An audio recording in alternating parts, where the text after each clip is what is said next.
Сәлем достар, сіздермен дәл осындай салат жасайтын боламыз бүгін.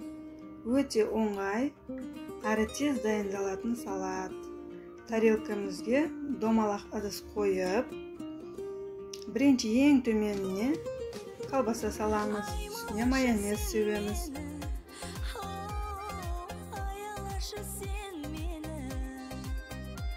Оның үстіне қызылша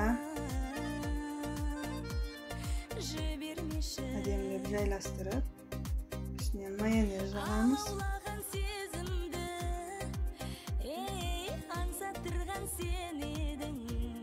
Картошкамызды теркадан өткізіп, оны саламыз.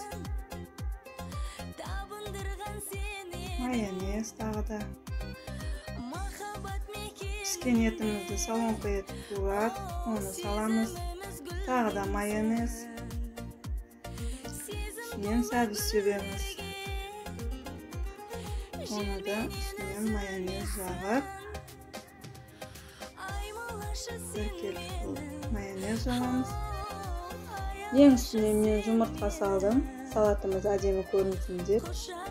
Сосын сәбіздің шеттерін алып тастап, төбесіне сән үшін қоямыз. Шеттеріне горохтарды қойып шығып,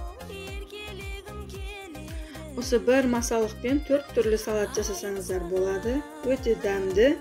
Жасап көріңіздер.